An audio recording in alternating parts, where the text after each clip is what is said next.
부산불교 방송 1호 특집. 오늘 이 시간에는 마음치유 행복도량 대구 구룡사 주지며 부산 도일선원 선원장이신 도일스님께서 대승불교와 상좌부 불교의 차이에 대해 말씀해 주시겠습니다.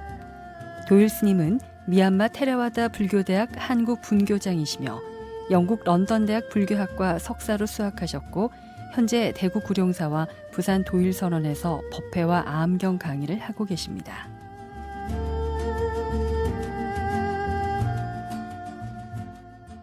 안녕하십니까. 마음치유 행복도량 대구 구룡사 주지 도일입니다. 오늘부터 4주 동안 암경이라는 그러한 주제로 이제 부산에서 방송을 하게 되었습니다. 방송에 법석을 마련해 준 부산불교방송국에 감사를 드리며 오늘의 강의를 시작하도록 하겠습니다. 오늘은 먼저 상자불교와 대승불교의 차이점에 관해서 말씀을 드리도록 하겠습니다. 먼저 상자불교와 대승불교의 차이점에 대해서 말씀을 드리기 이전에 우선 불교란 무엇인가에 대해서 먼저 말씀을 드리도록 하겠습니다. 왜 불교가 중요한가 하면 불교의 공통적인 분모, 상자불교와 대승불교의 공통적인 분모가 무엇인지를 알고 그 이후에 상자불교와 대승불교가 어떻게 나누어지는 계기가 되었으며 무엇이 다른가를 알 수 있기 때문에 먼저 불교란 무엇인지에 대해서 말씀을 드리도록 하겠습니다. 자, 그럼 불교는 무엇인가 라고 이야기하면 대부분의 사람들이 이렇게 이야기를 합니다. 불교는 불교의 가르침이다. 아니면 부처님의 가르침이다. 아니면 부처님께서 깨닫지 못한 사람에게 주는 가르침이다. 이렇게 많이들 이야기를 합니다. 이런 이야기들이 다들 틀린 것은 아닙니다. 그렇지만 빨리의 원문으로 보면 불교란 무엇인가 라고 했을 때 붓다 사사나라고 합니다. 붓다 사사나란 무엇이냐? 붓다는 부처님이고 사사나는 명령입니다. 그래서 부처님의 명령이라는 그러한 이야기가 바로 불교가 되겠습니다. 자, 그러면 불교에서 상자불교와 대승불교의 공통적으로 서로가 다르지 않은 그러한 것들이 있습니다. 그게 무엇인가 하면 바로 부처님이 깨달았는 존재의 실상을 있는 그대로 보는 바로 삼법인가, 사성제, 팔정도, 중도, 연기법이 되겠습니다. 이것은 대승불교와 상자불교 모두 다가 부처님의 가르침이다라고 인정하고 있는 부분이기 바로 삼법인 사성제, 팔정도, 중도, 그리고 연기법이 되겠습니다. 그리고 나중에 제가 따로 말씀을 드리겠지만 이제 불교가 대승불교와 상자불교로 나누어지면 대승불교에는 어떠한 일이 생기는가? 바로 반야부와 그래서 여러분들이 많이 아시는 금강경, 그리고 반야신경, 그리고 공사상, 그리고 육바라밀 이러한 것들이 생겨나게 됩니다. 우선 간략하게 이 반야부 중에서 금강경을 대부분 사람들이 그냥 이 금강경은 따로 독립된 경전이라고 생각하시는 분들이 많은데 그게 아니고 사실은 금강 반야 바라밀다 경입니다. 그래서 이 금강경 또한 반야부, 대승의 반야부에서 자유롭지 못함을 알 수 있습니다. 자, 그러면 우선 부처님께서 대승과 상자부와 똑같이 분리되기 이전의 가르침인 삼법인에 대해서 먼저 말씀을 드리도록 하겠습니다. 이 삼법인은 뭔가 하면 바로 일체계고 재행무상 재분무화입니다. 이 세 가지를 바로 두카, 아니짜, 아나따라고 해서 이 세 가지 삼법인이라고 합니다. 이 삼법인에서 중요한 것은 도장인자가 들어간다는 것입니다. 이 삼법인에 도장인자가 왜 들어가느냐? 도장은 언제 찍습니까? 가장 중요할 때 찍죠. 사람이 결혼을 한다든지 그리고 집을 산다든지 이제 이혼을 한다든지 여러 가지 중요한 그러한 사항 때 바로 도장을 찍습니다. 그거와 마찬가지로 부처님의 가르침의 핵심이자 요지가 바로 삼법인이기 때문에 도장 인자가 들어가 있는 겁니다. 그래서 부처님께서 이 세 가지에 어긋나면 나의 가르침이 아니고 불교가 아니다라고 말씀하시면서 도장을 찍어 놓은 게 바로 삼법인이 되겠습니다. 자, 삼법인의 핵심은 두카 아니짜 아나따라고 했습니다. 일체계고 재행무상 제법무아라고 말씀을 드렸죠. 자, 그러면 왜 일체계고냐? 부처님께서 왜 이 세상은 전부 다 고통 속에 빠진다고 생각을 하셨느냐? 바로 재행무상이기 때문입니다. 이 세상의 모든 것은 변치 않는 것도 없죠. 그래서 모든 것은 변하기 때문에 괴로움이 되는 겁니다. 예를 들면 사랑했던 사람도, 사랑의 맹세도 언젠가는 변하기 마련이고, 그리고 내가 가지고 있는 많은 재산들도 언젠가는 사라지기 마련이며, 영원히 살 것 같은 내 목숨도 언젠가는 죽기 마련인 이러한 재행무상이라는 그러한 재행이 무상하기 때문에, 그래서 이 일체가 괴로움 속에서 우리가 산다라고 말씀하셨는 게 바로 재행이 무상하기 때문에 일체가 괴로움이고, 이 일체가 괴로운 것을 나다, 내 것이다 라고 할 수가 없기 때문에 제법모아가 되는 겁니다. 그래서 이 제법모아는 깨달음으로 가기 위한 가장 중요한 삼법인 중에서도 가장 중요한 핵심이 바로 제법모아입니다. 그만큼 중요하다는 말은 그만큼 깨닫기도 힘들다라는 말이 되겠죠. 그래서 이 제법모아에 관해 가지고는 이건 한참을 이야기해도 이해하기 힘듭니다. 그렇지만 우선은 상류따 니까야나 맞지마 니까야에 나오는 이러한 이야기를 보면 부처님께서 이런 말씀을 하십니다. 재행이 무상하냐 아니면 무상하지 않느냐라고 할 때 제자들이 재행은 무상합니다 라고 이야기를 합니다. 그러면 부처님께서 다시 이 무상한 것은 괴로움이냐 즐거움이냐라고 묻습니다. 그러니까 제자들은 다시 괴로움입니다 부처님이시여 이렇게 말씀을 하시고, 그러면 이 괴로움인 것을 나의 것이다, 이 괴로움이 나다라고 할 수 있느냐라고 이렇게 묻습니다. 그러면 아닙니다 부처님이시여, 이 괴로운 것을 나다 내 것이다라고 할 수 없습니다라고 합니다. 그래서 이 삼법인은 일체계고 재행무상 제법무아로 나누어집니다. 그런데 이제 대승불교에 오면 네 가지로 하기도 하고 세 가지로 하기도 하죠. 그게 뭔가 하면 재행무상 일체계고 열반적정이라고 합니다. 그래서 대승에서는 열반적정이라고도 이 제법무아를 빼고 열반적정이라고도 하는데, 그것은 사실 부처님의 바른 가르침이 아닙니다. 하지만 이해는 될 수가 있습니다. 왜냐하면 제법무아를 깨달으면 바로 열반에 들어간다라는 것입니다. 그래서 이 대승불교에서는 제법무아를 빼고 열반적정을 넣어서 삼법인이라고 하는데, 사실상 부처님의 가르침에 원문에 보면 두카 아니짜 아나따라고 해서 제법무아이지 열반적정은 아닌 것입니다.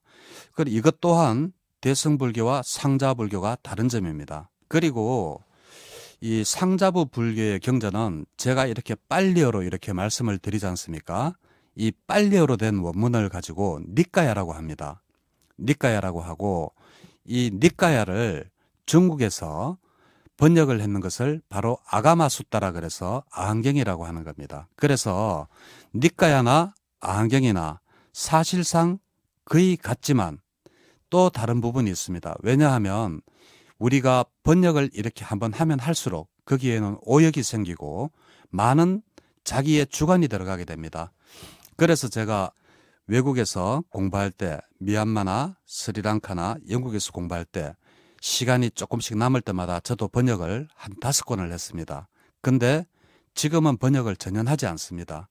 왜냐하면 그때 번역을 했던 것을 지금 읽어보면 내 스스로 많은 오류가 있구나라는 것을 느끼고, 번역이 참 이렇게 오류 없이 하기가 힘들구나라는 것을 알기 때문에 번역은 내가 할 수 있는 그러한 게 아니구나. 차라리 그냥 에세이를 쓰면 에세이를 쓰지 번역은 함부로 해서는 안 되겠구나라는 것을 많이 느낍니다. 그와 마찬가지로 부처님의 원어민 빨리어로 되어 있는 니까야와 니까야를 번역을 해서 한역어로 번역된 아가마숫다, 다시 말해서 안경하고는 내용은 거의 같지만 그래도 본질적으로는 같을지 모르지만 번역하는 사람의 주관이 들어가서 차이점이 있다라는 것을 말씀을 드립니다.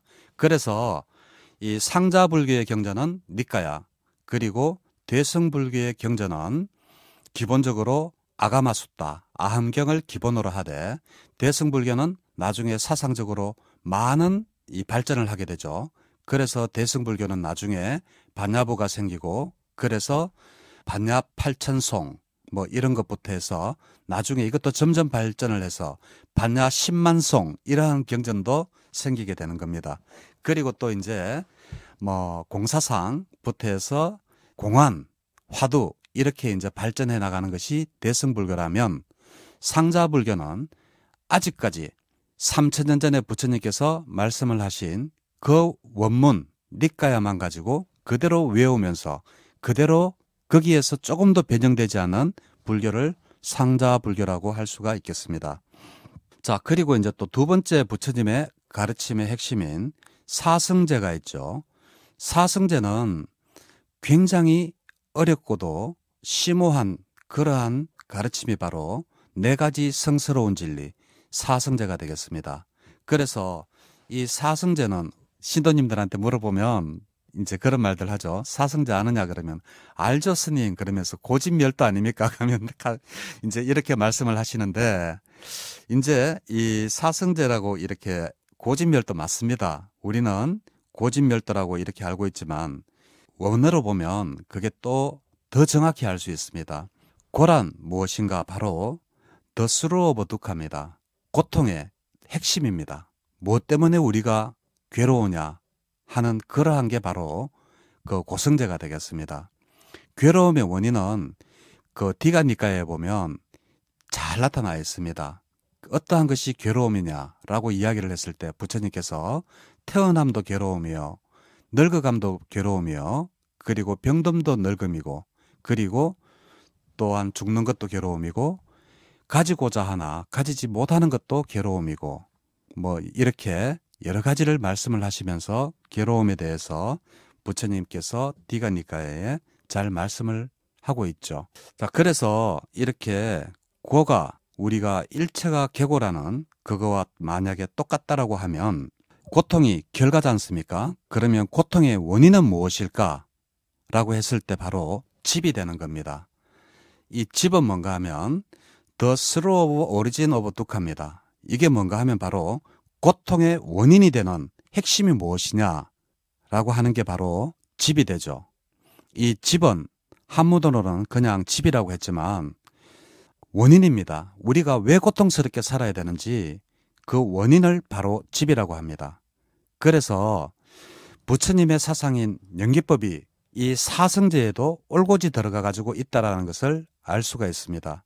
왜냐하면 부처님께서 이 세상은 모든 게 다 괴로움이다라고 이렇게 결과를 말씀을 하셨으면 그러면 원인이 있어야 되지 않습니까? 그 원인이 뭔가 하면 바로 집이 되는 겁니다. 그 원인이 뭘까? 부처님께서 말씀하시기를 탐진치 3가지를 말씀하셨습니다. 그런데 많은 경전에 보면 부처님께서는 탐진치라고 말씀을 하셨지만 주로 진과 치는 빼고 그리고 탐만을 가지고 말씀을 하시는 경우가 많습니다. 그 정도로 우리의 탐욕은 끝이 없다라는 겁니다. 그리고 대부분 사람들이 탐냄과 성냄과 어리석음 중에서 이 화냄, 진이 가장 이렇게 힘이 세다라고 생각하는 분이 많습니다.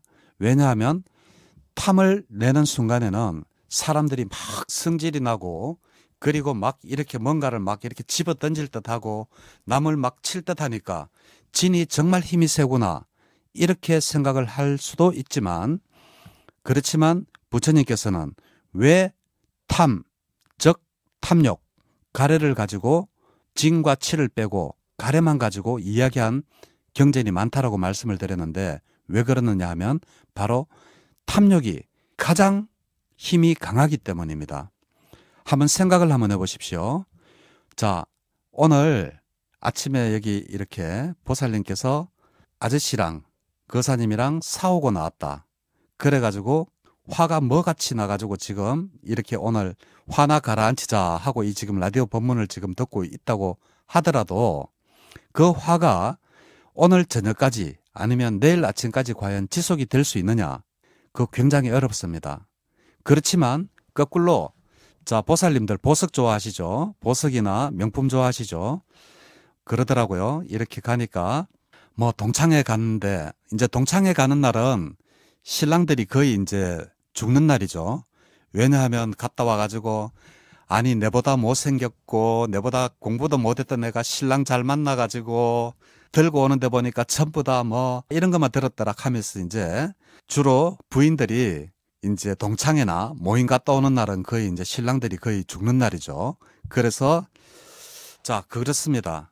여기서 제가 하고 싶은 말은 뭔가 하면 보살님들이나 보살님께서 예를 들면 보석이나 그리고 좋은 명품 백을 가지고 싶을 때 그것이 손에 엮기 전까지는 그것을 사고 싶은 욕망이 사라지지가 않죠.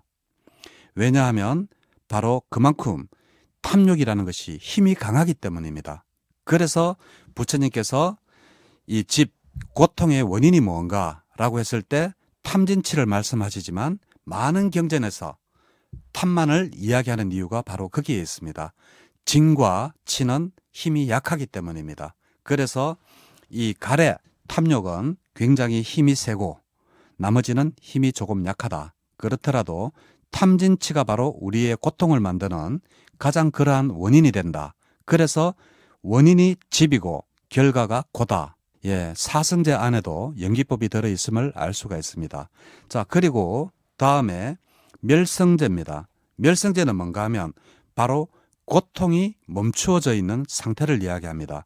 그래서 The Through of Cessation of Dukkha라고 합니다. Cessation은 뭔가 하면 스탑입니다.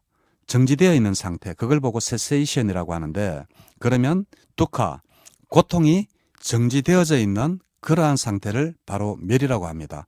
그럼 고통이 정지되어져 있는 그 상태가 멸이지 않습니까? 그럼 이 멸이라면 이것도 결과죠.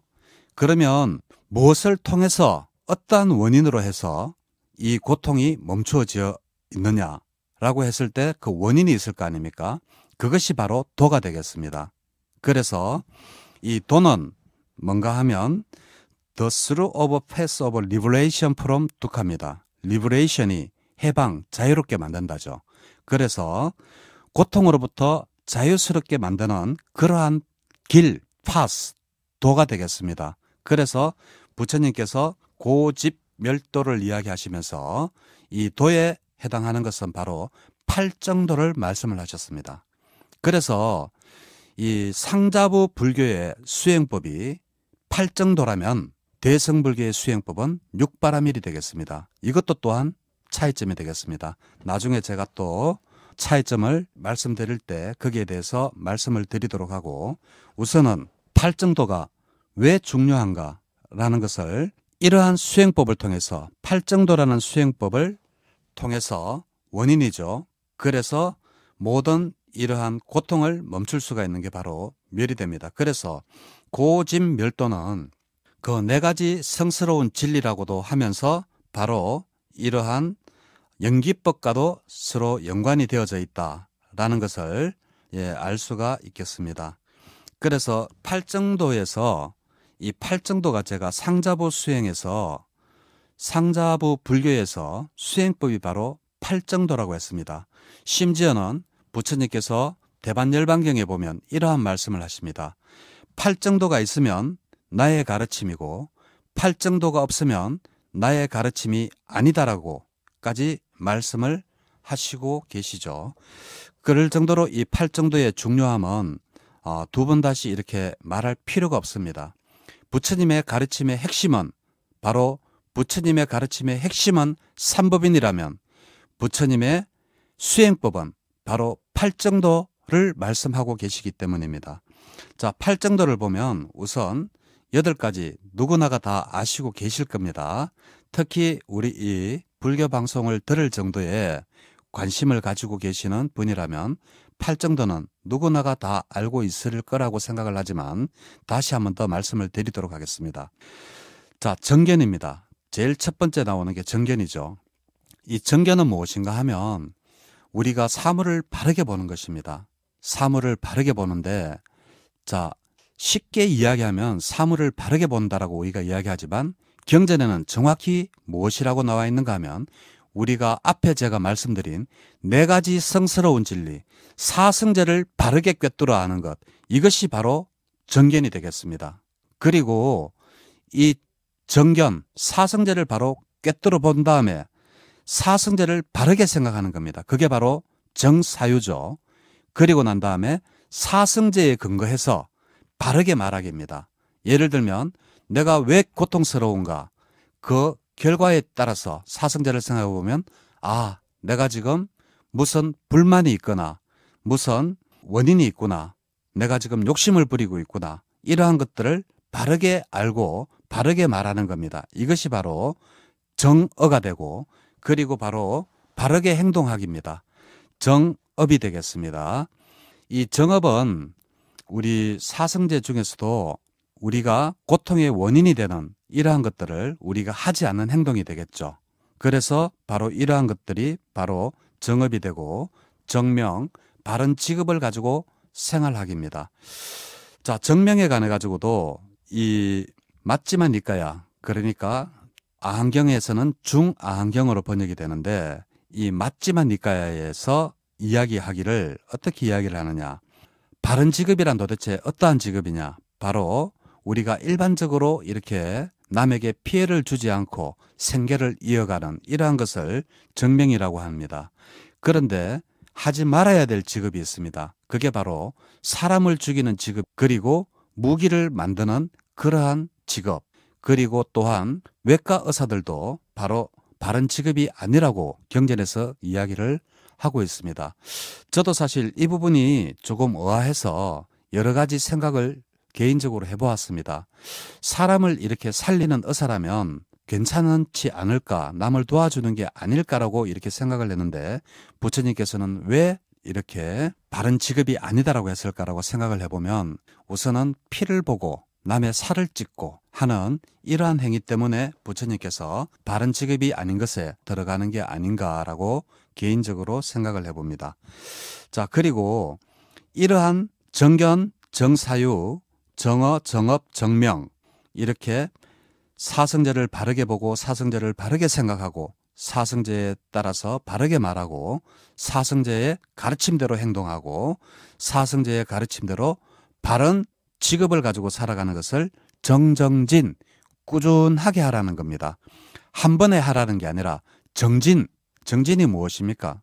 정진은 꾸준하게 하는 겁니다. 그죠? 그래서 이것을 꾸준하게 하라는 게 바로 정정진이 되겠습니다. 이 정정진은 왜 이렇게 6번째에 들어와 있느냐? 위에서 우리가 생활하면서 열심히 하라는 정정진, 우리가 생활하면서도 열심히 하라는 이유에도 되겠고, 그 밑에 나오는 두 가지가 있습니다. 정념과 정정입니다. 정념은 뭔가 하면 바로 염자가 참 번역이 너무 잘 됐습니다. 삿띠입니다. 삿띠. 삿띠라고 하면 우리가 지금 이 순간이라고 하잖아요. 그래서 이 한문의 염자를 보면 이재금자에 지금이라는 뜻입니다. 밑에 마음 심자가 붙었죠. 그래서 지금의 마음을 들여다보는 것이 바로 염자가 되겠습니다. 그래서 정념이라고 할 때 지금의 마음을 들여다보는 것, 즉 다시 말해서 상자불교로 이야기하면 삿띠가 되겠고, 수행법으로 이야기하면 바로 윗바사나가 되겠습니다. 윗바사나는 위, 바사나 두 개의 합성어입니다. 위라는 것은 무엇인가 하면 바로 여러 갈래, 여러 가지라는 뜻입니다. 그리고 바사나라는 게 바로 본다라는 뜻입니다. 그래서 관으로도 한문으로 번역이 되고, 왜? 바사나가 본다라는 뜻이기 때문입니다. 그래서 본다라는 뜻으로도 해석이 되지만 제가 볼 때는 이 염자 해석이 더 정확한 것 같습니다. 왜냐하면 지금의 마음을 들여다보는 것, 이재금자의 마음 심자, 그게 바로 염자이기 때문에 지금의 마음을 들여다보는 것이 바로 삿띠가 아닐까. 그렇다면 윗바사나 수행에서 여러 갈래로 봐라, 윗바사나 여러 갈래로 봐라, 그래서 볼관자를 적었는 것도 맞고, 그렇지만 더 정확하다면 나는 염자가 맞다라고 생각합니다.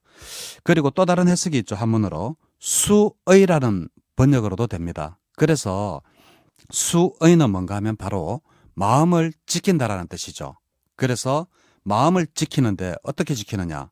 사성제에 입각해서 나의 마음이 탐, 진, 치로 흐르지 않게 지키는 것이 바로 수의입니다. 그래서 삿띠에 관한 아나빠나 삿띠에 관해서 안반수의경이라 그러죠. 수의가 바로 삿띠입니다. 아나빠나가 바로 들숨 날숨입니다. 그래서 아나빠나라고 이렇게 이야기를 하면 중국 사람들은 아나빠나가 안반으로 들렸나 봐요. 그래서 안반이 되고 아나빠나 삿띠를 바로 수의로 번역을 해서 안반수의경이라고 하지만 안반수의경 뭐 대단한 것 같지만 별거 아닙니다. 지금 우리가 이야기하고 있는 정념, 바로 지금의 마음을 들여다보는 것, 그리고 관으로 표가 되는 바라보는 것. 우리가 관은 무엇인가 하면 우리가 세밀하게 들여다보는 것을 관이라고 합니다. 그래서 관광이라고 하지 않습니까? 우리 관광버스 타고 놀러도 많이 가죠. 예, 특히 봄가을로 요즘은 이제 코로나 때문에 못 가지만 관이라고 할 때는 무언가를 세밀하게 보는 겁니다. 그냥 이렇게 가서 사진만 찍고 휙 둘러보고 오는 것은 관광이라고 할 수가 없습니다. 관은 어느 사찰에 갔을 때 저 붙여진 표정이 어떻구나. 그리고 또 여기는 사대문이 여기에 이러한 사대문이 있고 또 사천왕이 여기는 모양이 저렇게 생겼구나라고 자세하게 관찰하면서 보는 게 바로 관이 되겠습니다. 그래서 관광 가실 때 가셔서 사진만 찍고 오지 마시고 이렇게 이름에 맞도록끔 자세히 이렇게 살피고 거기에 대한 역사와 이런 것도 함께 알아오고 공부하는 것이 바로 관광이 되겠습니다. 그래서 이 정념은 관, 즉 다시 말해서 지금 바로 이 순간 내가 지금 무엇을 하고 있는지 알아차리는 것, 그것이 바로 정념, 즉 다시 말해서 윗바사나가 되겠습니다. 그리고 다음으로 이제 정정이 있죠. 이 정정은 뭔가 하면 정은 글자 그대로 고요함을 이야기합니다. 그래서 한문으로는 거칠 지자로도 쓰기도 하죠. 그래서 그 천태 지의스님께서 중국에서 마하지관법이라는 게 나와 있지 않습니까? 지가 뭔가 하면 바로 여기 정정을 이야기하고 지관에서 관은 바로 정념을 이야기합니다. 그래서 이 수행법이 바로 뭔가 하면 삼매와 사마타와 윗바사나를 이야기하는 게 바로 천태 지의스님께서 말씀하신 마하지관법이 되겠습니다. 그래서 마하지관법을 나중에 중국에는 뭐든지 가면 자기 나라 걸로 만들잖아요. 그래서 중국에서 이걸 그냥 둘 리가 없죠. 안반수의경 그리고 천태스님의 마하지관법 이거를 전부 이름을 바꿔서 나중에 자기들 나름대로 독특하게 뭔가를 만듭니다. 그게 뭔가 하면 바로 공안이 되고 공안이 또 나중에 시간이 지나서 화두가 되는 겁니다. 이 화두선이라고 하는데 화두도 나중에 이거 제가 나중에 또 따로 말씀을 드리겠지만 이 자나라고 합니다. 자나가 바로 선이거든요. 빨려로 자나입니다. 자나가 1선, 2선, 3선, 4선이라고 하는데 제가 미얀마에서 공부할 때는 5선까지 이야기합니다. 그래서 5 자나라고 합니다. 그런데 부처님은 5선을 이야기하신 적이 없습니다. 단지 4선까지만 말씀하셨는데 아비담마 거기에 보면 아비담마에 보면 5선까지 이야기하고 있기 때문에 미얀마에서는 5선을 이야기를 하고 있습니다만 부처님은 4선까지만 말씀을 하셨습니다. 초선에서 4선까지. 그러면 1선은 무엇이냐 하면 바로 우리가 육체적인 괴로움이 소멸되는 그러한 것이 바로 초선입니다. 그러면 2선은 무엇이냐? 2선은 정신적인 괴로움이 소멸되는 단계. 그것이 바로 2선이고 3선은 무엇인가 하면 바로 육체적인 즐거움이 소멸되는 단계. 그것이 바로 3선입니다. 그리고 4선은 정신적인 즐거움마저 소멸되고 고요한 상태. 그것이 바로 초선, 2선, 3선, 4선이라고 합니다. 책에 보면 여러 가지 이야기들이 있습니다만은 이 이야기는 상류단 니까에 보면 바로 초선이란 무엇이냐? 바로 육체적인 괴로움이 소멸되는 것이다. 이선이란 무엇이냐? 바로 정신적인 괴로움이 소멸되는 것이다. 삼선이란 무엇이냐? 육체적인 즐거움이 소멸되는 것이다. 사선이란 무엇이냐? 정신적인 즐거움조차 소멸되는 단계가 바로 사선이라고 합니다. 그래서 이 중국에서는 이 잔화를 중국 사람들이 들어보니까 잔화라고 안 느끼고 선나라고 느꼈나 봐요. 그래서 선나라고 이 사람들이 중국 사람들이 이제 선나라고 하죠. 선을 가지고 선나라고 합니다. 왜냐하면 그 어원이 잔하기 때문에 그렇습니다. 그런데 나중에 우리나라로 넘어오면서 선으로 바뀌어져. 선나에서 선으로 바뀌어집니다. 선으로 바뀌어지고 일본에도 그 젠이라고 하죠. 한문으로는 똑같이 선으로 적어놔 놓고 젠으로 발음을 합니다. 그 이유가 일본 불교는 백제시대 때 우리나라에서 전해졌기 때문에 그렇습니다. 그래서 바로 같은 선을 적지만 바로 젠이라고 발음을 하고 선이 나오고 중국에서는 선을 가지고 선나라고 하고 그리고 상자 불교 국가나 빨려 원음에는 잔하라고 합니다. 그래서 그러한 선이 있습니다. 그래서 이 팔정도가 바로 상자부에서 할 수 있는 수행의 가장 핵심입니다.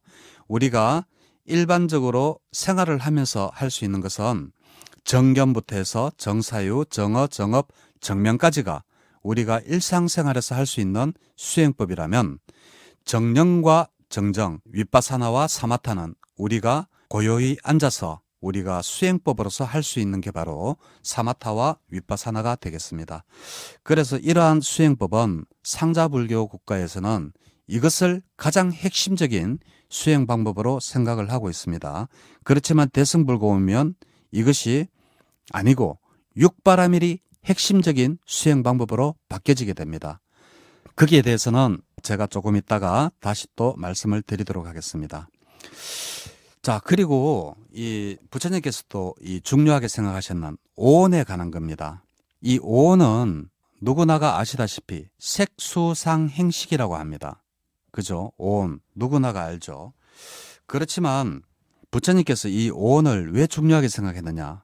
부처님께서는 제법 무아라고 말씀을 하셨는데 우리는 항상 내가 있는 것처럼 느낀다는 겁니다. 왜 그럴까요? 바로 사람들이 오온에 집착이 붙어서 그렇다. 오온에 집착이 붙는 것이 무엇이 되느냐? 바로 오치온이 되죠. 오온에 집착이 붙는 것을 오치온이라고 합니다. 그러면 이 오치온을 가지게 되면 오온에 집착을 하게 되면 바로 무엇이 생기느냐? 부처님께서 유신견이 생긴다라고 말씀을 하시고 계십니다. 그래서 오온에 대해서 그 부처님께서 기원정사에 계실 때 한 비구가 부처님께 물었습니다. 부처님, 우리 비구들은 어떻게 알고 보아야지 법을 보고 깨달을 수가 있습니까? 이렇게 물으니까 부처님께서 어떻게 법을 보느냐라고 물었을 때 부처님께서 오온에 대해서 설명을 하십니다. 내적 기관, 내적 기관이 뭡니까? 바로 우리 육근을 이야기하죠. 육근은 뭔가 하면 안이비설신의입니다. 눈, 코, 귀, 혀가 외적 대상, 색성량 미축법을 만나서 의식작용이 생긴다. 이 말이 어려운 것 같지만 별로 어렵지 않습니다. 자, 내가 눈이 있죠. 제가 지금 여기 스튜디오 안에 있으니까 앞에서 시간 몇 분 남았다라고 저 시간이 지금 짝깍 갑니다. 이렇게 시간이 가는데 자, 제 눈이 저 화면을 봤을 때 뭐가 일어납니까? 바로 의식작용이 일어나죠. 아, 몇 분이 남았구나라는 의식작용이 일어납니다. 그래서 이러한 접촉, 이 접촉을 통해서 뭐가 생기는가 하면 바로 느낌, 지각, 사유 이러한 것들이 생긴다라는 겁니다. 그래서 우리가 육근이 육경을 만났을 때 만나지 못한다면 절대 육식이 일어날 수가 없죠. 내가 눈을 감았는데 이 세상에 어떤 사물을 볼 수가 없는데 어떻게 거기에 대한 인식이 일어날 수가 있겠습니까? 앞에 아무리 예쁜 여자가 있어도 눈을 감고 있으면 거기에 대한 어떠한 의식조차 일어날 수가 없죠. 그래서 부처님께서 하신 이 말씀이 바로 이 말씀입니다. 우리 육건, 제가 자꾸 눈으로 비교를 드는데 앞에 이렇게 예쁜 여자가 딱 있다 이랬을 때 눈으로서 그 예쁜 여자를 봤을 때 예쁘다라는 그 의식작용이 딱 일어나죠. 그런 다음에 또 이제 또 다른 작용이 일어납니다. 그것은 연기법에 의해서 일어나게 되는 겁니다.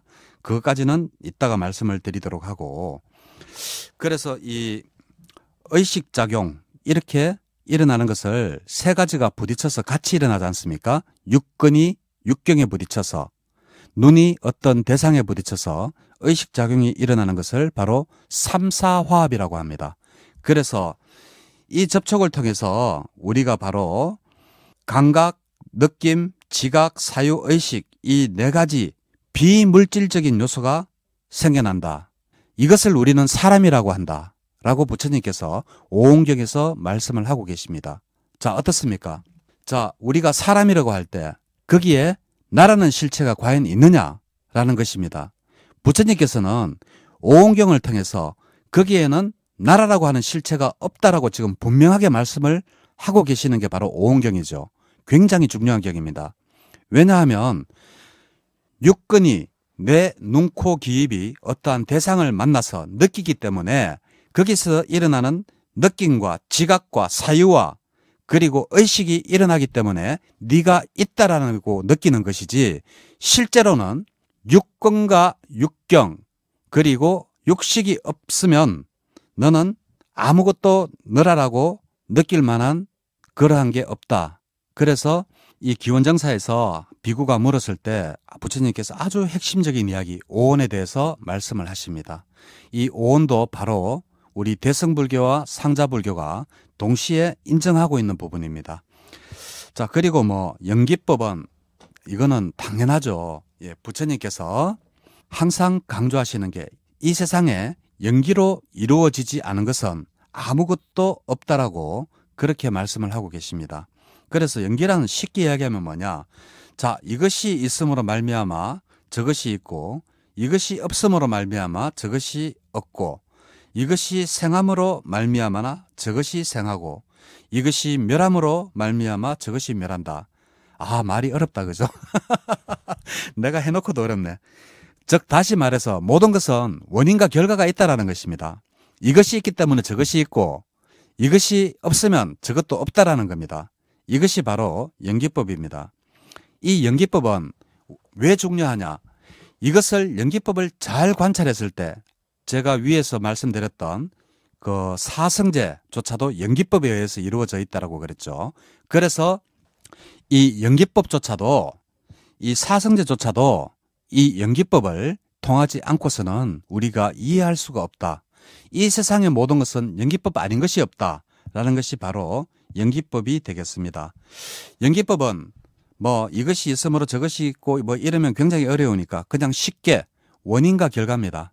모든 결과에는 거기에 따른 원인이 있다라는 겁니다. 뭐 예를 들면 오늘 아침에 아저씨가 부르통해가 나간다. 그러면 오늘 아침에 뭐 반찬이 맛이 없었든지, 아니면 오늘 아침에 내가 신랑을 너무 모욕했든지, 예? 그 두 개 중에 뭐 무슨 원인이 있겠죠, 그죠? 그 결과로 인해서 아저씨가 부르통해가 나가는 거고, 또 만약에 차가 이렇게 부서졌다 이러면 부딪혔기 때문에, 아니면 누가 부쉈기 때문이라는 원인 때문에 그렇다. 그래서 이 세상의 모든 원리는 바로 원인과 결과에 의해서 이루어진다. 이것 아닌 것은 없다라고 이야기하는 게 바로 연기법이 되겠습니다. 그리고 또 이 연기법은 원인과 결과이기도 하지만 하나로 인해서 또 다른 하나가 일어나기 때문에 서로서로 일어난다, 서로서로 의지해서 일어난다라는 그러한 이야기도 되겠습니다. 이 연기법은 이야기를 하면 이것 가지고도 1시간 해도 모자랍니다. 그렇지만 이 연기법은 간단히 이렇게 이해를 하고 넘어가도록 하겠습니다. 자, 그러면 처음부터 부처님께서 3세 양중 인가설인 12연기법을 말씀하셨느냐? 부처님은 그렇지 않았습니다. 디가니까야 보면 대정기경이라는 책이 있습니다. 거기 보면 과거 7불에 관한 이야기가 나오죠. 과거 7불에 나오면 윗바시 세존이라는 분이 나옵니다. 이 윗바시 세존은 도대체 어떠한 분이냐? 바로 최초의 부처님입니다. 이 우주가 생겨나고 나서 그 부처님은 7번째 부처님이고, 최초의 부처님이 바로 91급 년 전에 이 세상에 오셨던 그러한 부처님이 바로 윗바시 부처님인데, 이 윗바시 부처님은 몇 연기법을 말씀을 하셨는가 하면 바로 10연기법을 말씀하셨습니다. 10연기법, 우리 12연기법 다 아시죠? 한번 해볼까요? 무명, 행, 식, 명입, 명색, 유깁, 촉수, 애치, 유, 생, 노사. 이렇게 해서 12연기법이 되는데, 이 윗바시 세존, 우리 대승불교에서는 비바시 세존이라고 합니다. 그렇지만 상자불교에서는 윗바시라고 합니다. 자, 그래서 왜 무명과 행을 빼느냐? 과거 두 개 이거 무명, 행 이거는 필요가 없다라는 겁니다. 그래서 이 세상에 오신 최초의 부처님은 바로 10연기법을 그 대정기경에서 말씀을 하고 계십니다. 그럼 무명, 행이 빠지면 뭐가 남죠? 식이 남고 그 다음에 명색, 유깁, 촉수, 애치, 유, 생, 노사로 갑니다. 그런데 윗바시 세존께서 어떻게 깨달음을 얻었느냐? 윗바시 세존도 부처님과 똑같습니다. 사람은 왜 태어나고 늙고 죽어야만 될까? 여기서부터 문제의 인식을 가졌습니다. 그래서 부처님께서 윗바시 세존께서 왜 늙고 죽느냐? 그럼 우리가 안 죽는 방법이 없을까? 이렇게 생각을 해보니까 방법이 있더라는 겁니다. 그게 뭔가 하면 태어나지 않으면 되는 겁니다. 그래서 모든 부처님들께서 깨달으시고 나서 첫 번째 하신 말씀이 드디어 불사의 문은 열렸답니다. 왜 불사의 문이 열렸는가 하면 불사, 죽지 않는 거 아닙니까? 왜 죽지 않느냐? 바로 연기법을 통해서 죽지 않는 법을 발견했기 때문입니다. 죽지 않으려고 하면 안 태어나면 된다는 겁니다. 그럼 우리가 안 태어나려면 어떻게 해야 되느냐? 이제 이걸 보고 역관이라고 하는데 거꾸로 내려가는 겁니다. 12연기법에서. 그러면 내가 태어나지 않으려고 하면 이 태어남의 원인이 되는 업을 쌓지 않으면 되는 겁니다. 그러면 이 업은 왜 생기느냐? 그러면 나의 집착 때문에 생겨나는구나. 그럼 이 집착은 왜 생겨나느냐? 내가 어떠한 좋은 것을 좋아하는 마음이 생겨서 바로 이 집착하는 마음이 생기는구나. 근데 대부분 사람들이 착각하고 있는 게 한 가지가 있어요. 이 좋아하는 마음이라고 하면 내가 꼭 무언가를 가지고 싶고 뭘 가져야 되는 이러한 것들을 좋아하는 마음이라고 생각하는데 그게 아닙니다. 그게 아니고 싫어하는 것을 하지 않으려고 하는 것도 바로 좋아하는 마음이 되는 겁니다. 근데 대부분 사람들은 뒤에 것을 놓칩니다. 그냥 내가 가지고 싶은 거 가지고 내가 하고 싶은 거 하는 거 그걸 좋아하는 마음이라고 생각하는데 그게 아니라 그것도 맞습니다만 내가 하기 싫은 것을 하지 않으려고 하고 내가 가지고 싶지 않은 것을 가지지 않으려고 하는 것도 바로 애에 속합니다. 그러면 이러한 좋은 마음은 왜 생기느냐? 바로 어떠한 느낌 때문에 그렇습니다. 그것은 좋아하는 느낌일 수도 있고 싫어하는 느낌일 수도 있고 싫지도 좋지도 않은 그런 느낌일 수도 있습니다. 그래서 이러한 느낌은 왜 생기느냐? 바로 접촉 때문에 생긴다. 바로 무엇의 접촉? 바로 삼사화합, 육근이 육경에 부딪혀서 거기에서 일어나는 그 식이 바로 느낌이 되는 겁니다. 그래서 유깁이 되고 그리고 명색, 식 이렇게 해서 부처님께서 드디어 우리가 죽지 않는 불사의 문이 열렸다라는 우리가 죽지 않는 방법이 뭐냐? 바로 태어나지 않는데 그 태어나지 않는 방법을 상세하게 설명해 놓은 것이 바로 연기법이 되겠습니다. 그래서 첫 번째 부처님이신 윗바시 세존께서는 10연기법을 말씀하셨고 그리고 대인연경에서는 9연기법을 이야기하고 법망경에서는 8연기법을 이야기합니다. 그래서 마지막에 연계경에 와서 12연기법이 완성이 되고 말씀을 하셨는데 거기에는 3세 양중 인가설이라 그래서 과거, 현재, 미래 이렇게 세 개로 나누어서 이제 연기법이 완성이 되는 것이죠. 자, 그래서 이 12연기법도 굉장히 중요합니다. 그래서 부처님의 핵심적인 가르침을 말씀을 드렸습니다. 자, 그리고 이 성가 부처님께서 깨달음을 얻으시고 나면 이제 종교가 되려고 하면 세 가지가 필요하죠. 뭔가 하면 깨달는 사람이 있어야 되고 두 번째로 필요한 게 바로 뭐냐면 가르침이 있어야 됩니다. 가르침은 제가 앞에서 말씀드렸듯이 부처님의 삼법인 사성제, 팔정도, 연기법, 오온 여러 가지가 있지 않습니까? 이러한 가르침이 있고 그리고 또 하나 필요한 게 있습니다. 스승과 가르침만 있으면 뭐합니까? 그거를 공부하고 따르고 믿는 제자들이 있어야 됩니다. 그래서 그 제자들이 바로 성가가 되겠습니다. 우리 성가라고 하면 대부분은 스님들만 사는 비구와 비구니가 사는 그러한 데를 성가라고 생각하지만 그건 잘못됐습니다. 성가라고 하는 것은 비구와 비구니, 우바세 우바이, 즉 거사님과 보살님들이 함께 살아가는 그러한 공동체가 바로 성가가 되겠습니다. 그리고 이 성가에는 사부 대중의 공동체가 바로 성가이기 때문에 이 스님들은 부처님의 공부를 하다 보니까 부처님의 가르침을 스님께 들으니까 우리가 어느 정도 존경한다 이거지, 이 부처님의 가르침을 이렇게 설명하고 공부를 했다라고 해서 우바세나 우바이 보살님들이나 거사님들보다 절대적으로 높은 위치에 있지 않다라는 것을 진짜 명심하시면 좋겠습니다. 사부 공동체입니다. 그래서 이 부처님께서 제일 첫 번째 이 성가를 만들면서 화합의 공동체라 그랬습니다. 화합의 공동체. 이 말이 정말 중요합니다. 이제는 스님도 신도님들을 공경하고 또 신도님들도 스님들을 존경하는 이러한 공동체가 될 때 올바른 성가가 되지 않을까 생각을 합니다. 자, 이 성가는 그리고 또 부처님 당시에 아주 획기적인 사건이었습니다. 이 획기적인 사건이 도대체 무엇인가 하면 바로 이 카스트 제도에 탑합니다. 지금 현재까지도 인도에서 카스트 제도 때문에 문제가 많죠.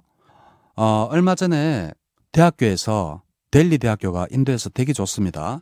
그 대학교에서 우리나라 농어촌 이렇게 애들 서울대학교에 몇 명 이렇게 뽑아라 이런 식으로 해가지고 카스트 제도에 낮은 카스트 제도 학생을 델리 대학교에 보낸 적이 있습니다.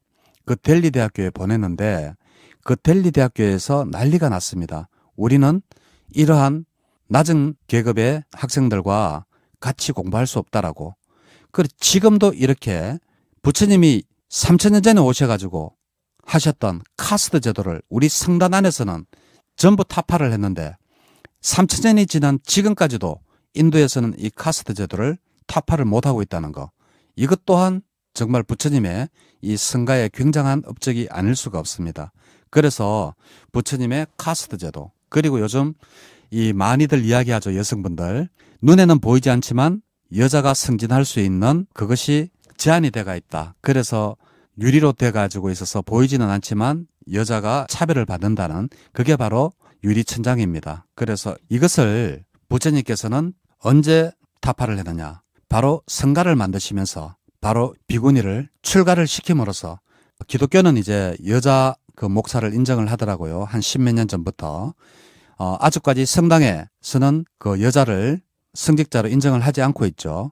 그래서 대부분 사람들이 수녀를 성직자로 알고 있지만 수녀는 성직자가 아닙니다. 성직자가 되려면 신부에서 너의 죄를 사노라 이런 거를 할 수 있어야지 되는데 그 권한은 아직까지 신부들밖에 없습니다. 그래서 부처님께서 열반하시고 3000년이 지난 지금까지도 타 종교에서 이 여성을 이렇게 성직자로 인정하고 있지 않음에도 불구하고 3000년 전에 이미 부처님께서 비구니 성단을 인정했다는 거. 자, 이게 바로 굉장히 중요한 사건이 되겠습니다. 그래서 이렇게 해서 부처님은 완벽한 성단을 만드시게 됩니다. 완벽한 성단을 부처님이 계시고 부처님의 가르침이 계시고 그리고 그에 따르는 비구, 비구니, 우바세, 우바이 해서 사부 대중이 함께 화합하고 함께 생활하는 그러한 공동체를 만들므로써 불교라는 완벽한 이제 종교가 생겨나게 되는 겁니다. 그래서 상자불교라는 것은 도대체 무엇이냐? 바로 상자불교는 부처님의 핵심적인 가르침, 삼법인 사성제 팔정도 중도 연기법을 공부하고 수행하는 그러한 집단을 말하며 어떤 나라들이 상자부 불교 국가에 속하느냐 하면 바로 미얀마, 태국, 라오스, 스리랑카 이러한 나라들이 여기에 속합니다. 그런데 대승불교는 그러면 언제 생겼느냐? 아쇼카 왕이라고 했습니다. 이 아쇼카 왕이 바로 기원전 3세기죠. 아쇼카 왕이 부처님 열반하시고 난 다음에 약 한 300년 후 때입니다. 이때 아쇼카 왕이 했는 업적이 뭐냐 하면 바로 8개밖에 없던 부처님의 사리탑을 전국에 84,000개의 이 사리탑으로 만듭니다. 그럼 사리탑이 늘었는데 이게 뭐가 중요하냐? 아닙니다. 엄청나게 중요합니다. 사리탑이 8개밖에 없었을 때는 바로 귀족이나 아니면 높은 신분의 사람들만 거기 가서 참배를 드릴 수 있었다면 탑이 8만 4천 개로 늘어나면서 이제 일반 대중들, 민중들이 바로 거기에 가서 이제 참배를 드릴 수 있는 그러한 계기가 되는 겁니다. 그래서 이 사리탑이 8만 4천 개가 생기면서 바로 대중들이 함께 가서 참배를 드린다. 여기에서부터 대승불교의 발전이 서서히 시작이 되는 겁니다. 그래서 이 대중부가 일어나면서 이 시대를 바로 부파불교 시대라고 합니다. 그래서 부파불교가 되고 대중들이 부처님 사리탑을 참배하면서 이제 사상적으로 발전이 되죠.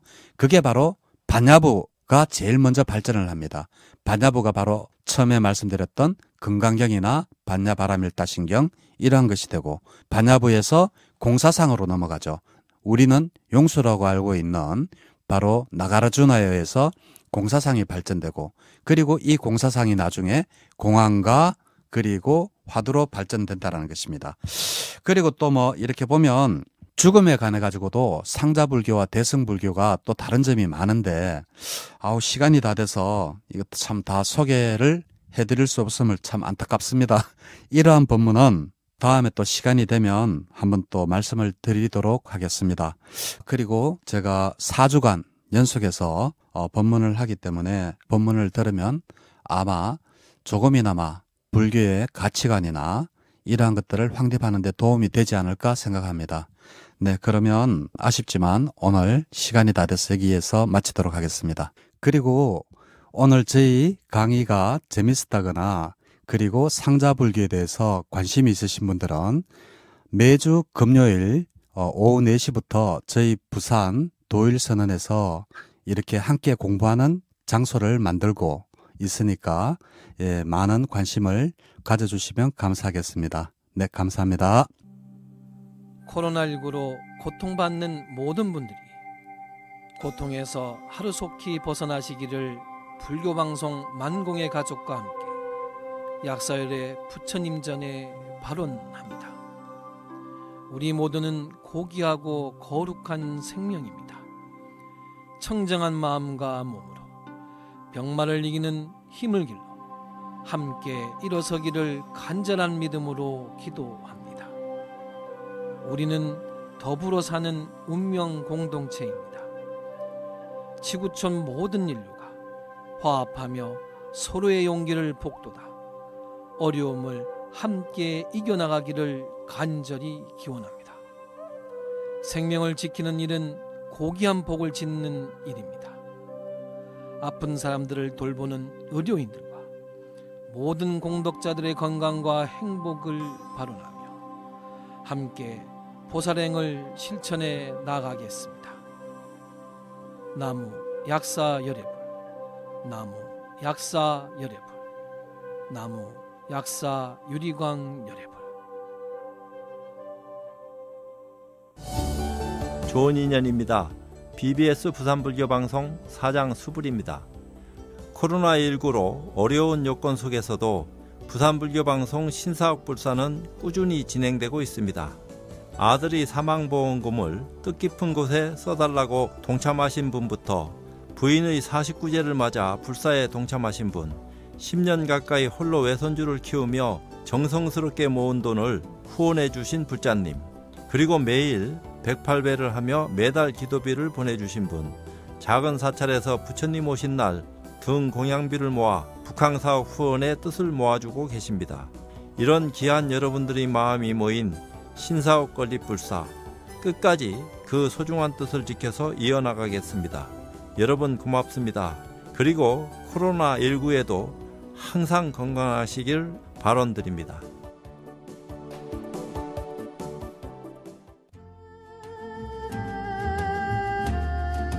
부산불교 방송 1호 특집, 지금까지 마음치유 행복도량 대구 구룡사 주지며 부산 도일선원 선원장이신 도일스님께서 대승불교와 상좌부 불교의 차이에 대해 말씀해 주셨습니다.